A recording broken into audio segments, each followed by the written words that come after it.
Et les inquiétudes des acteurs du BTP se confirment à défaut d'une politique logement lisible. Et le grand projet, donc les petites et moyennes entreprises du secteur sont aux abois, tandis que les syndicats s'inquiètent du sort des salariés en contrat de chantier. Vaitiari Nauta et Esther Cuneo. Selon les chiffres de l'Institut de la statistique, l'index général des chantiers est en baisse de 2,5% sur les 12 derniers mois. Des chiffres alarmants selon le syndicat Haute-Hay. Moi, je suis implantée dans certaines sociétés de la place. Effectivement, les retours que j'ai ne sont pas, on va dire, encourageants pour l'avenir. On voit très bien qu'il y a des projets qui sont arrêtés. Donc forcément, dans les sociétés qui ont encore des marchés, bientôt, quand ces chantiers-là vont être terminés, bien sûr, les salariés vont être effectivement renvoyés parce qu'ils sont tous sous contrat, on va dire, soit CDD, soit contrat de chantier.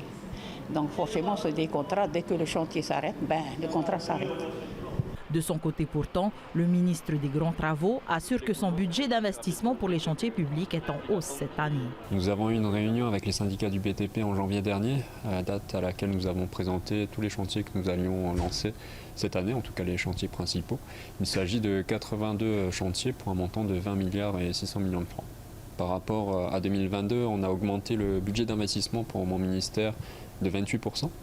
Donc il y a encore beaucoup de travail pour les entreprises qui émanent de la commande publique.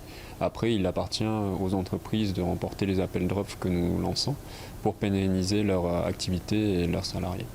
Mais le BTP ne se résume pas aux chantiers publics, rappelle le syndicat du BTP, des travaux qui concernent surtout les voiries, les quais ou les ponts et qui intéressent une poignée d'entreprises. Mais le syndicat pointe aussi du doigt une politique du logement peu lisible, un secteur pénalisé par les taux d'intérêt, les coûts de construction, la mise en suspens des grands projets ou encore la capacité de la direction de la construction et de l'aménagement à sortir des permis de construire dans les temps.